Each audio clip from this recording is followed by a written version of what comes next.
So I have a surprise for you guys. This is the upgrade with the most value.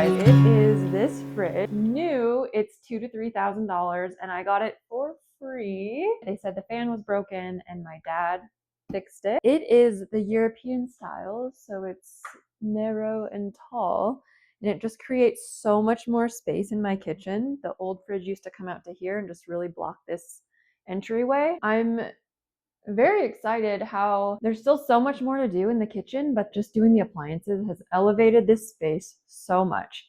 And then I did this light the other day and got rid of my 2000s lights. Another upgrade that I've been working on is painting this hallway and the stairs. It is huge, so a lot of work has been going into that.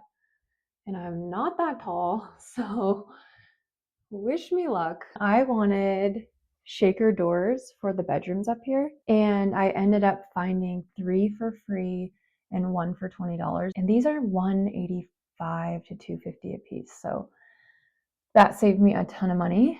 And I love this style, so I just have to sand and paint these. And of course, I still have to do the trim and the walls up here, but loving it.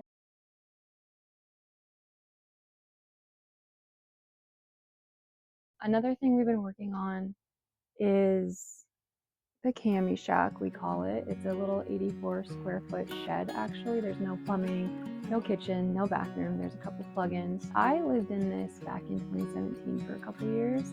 I was in a really bad situation and I needed a home, and this is the best that I could have at the time. It's been a whole ordeal getting it here, and truly a labor of love.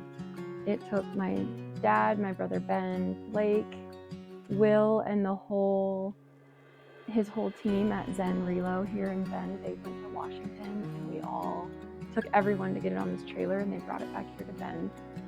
Crazy looking back at it. Sometimes I second guess that I pushed too hard to get it here. My friend Paul stored it for 8 months. My friends Brad and Cody stored it for 8 months.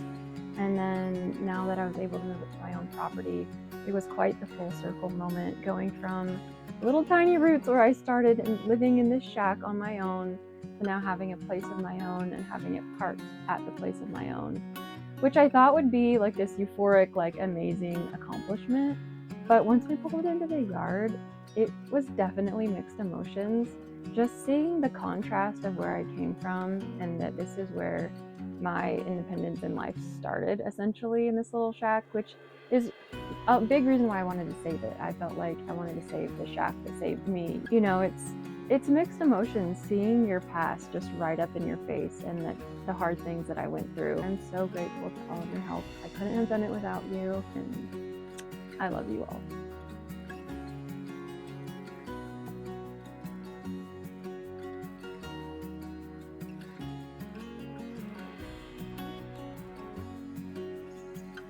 So this is my first Q&A. I just realized that I matched the pillow. I am excited about this. Who's excited to buy a house? Who's excited to buy their first house? The first question that is the most common is, how much money do I need for a down payment? A typical percentage is actually 3 to 5% down. There are some programs in Bend, down payment assistance programs, where you can get the down payment as a loan for around 2%. And that will vary too. So by the time you watch this, it might not be that way anymore.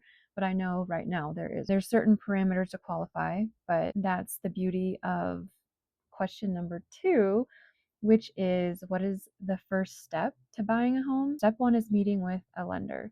And meeting with a lender, you'll find out where you land, what you can afford, if you can qualify for these programs.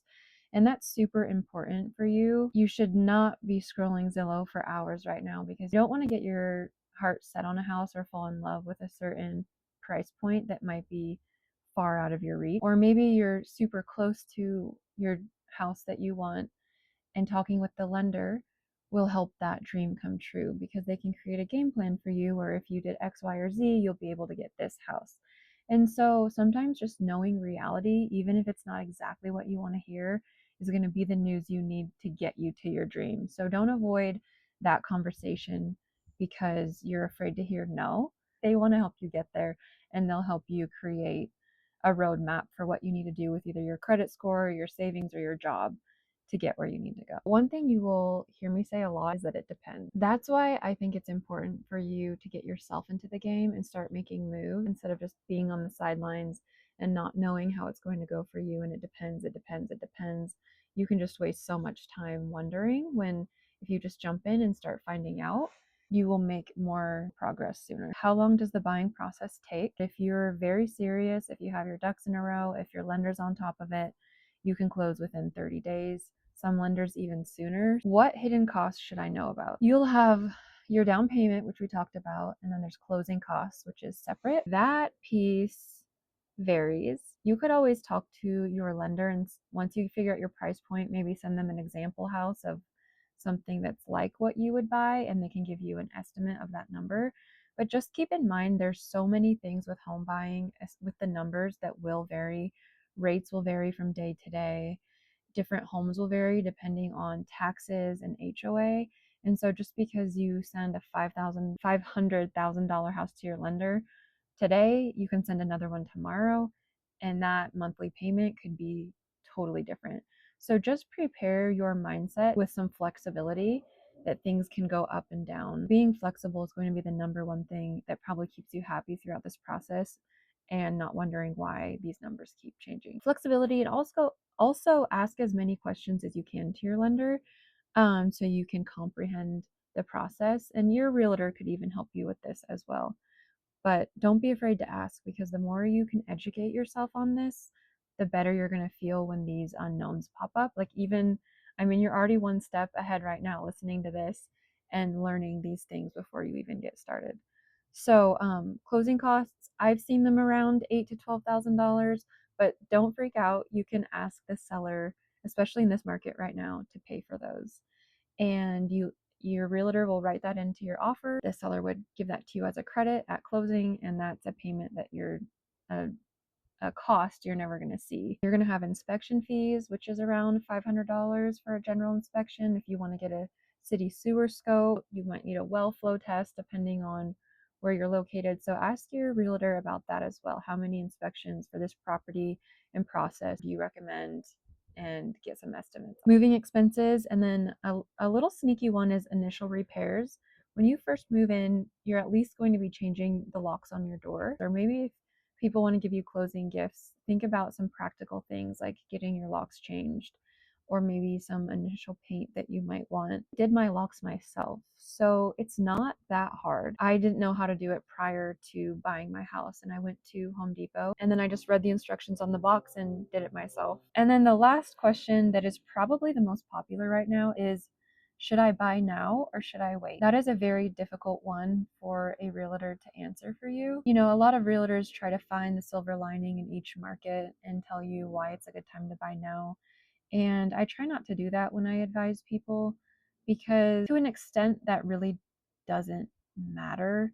It matters the most about you and where you're at. It depends on how confident you are in your income and your ability to be a homeowner and your ability to be uncomfortable. Of course, having the right professional team players will make it smoother, but just the nature of real estate is always changing. So I'm not going to tell you yes or no, buy now or wait. I think that is a very personal question, and I think it depends on a lot of conversations. So have a lot of conversations with the professionals, trusted people that have bought real estate. Don't listen to people that haven't bought real estate, because it's so easy to toot your horn from the sidelines and not actually know what it feels like to be in the game. Consider it your own homework to answer that question, and maybe even dip your toe in the water and see what it feels like to go on showings and to get your pre-approval and to look at that payment amount and then make that decision. Because if all of that checks out and you find a house you love and you feel confident, You know yourself, and if you feel responsible enough to take this next step and trust yourself, the market and rates and all of that are always going to be moving. I would encourage you to really look inward to answer that question. Having a realtor tell you, oh, it's such a great time, home prices are going down, you can get a good deal. A good deal for you could still be something that you're not ready for. Gather the information, of course, but really ask yourself and also take some action. And I think you'll find the answer that you need, and you can always not buy. Even if you get into contract and you decide it's too much for you and you get cold feet, that is totally normal, and you can terminate the contract. You wouldn't lose any money unless you already had the inspection done. So it'd be like a $500 loss.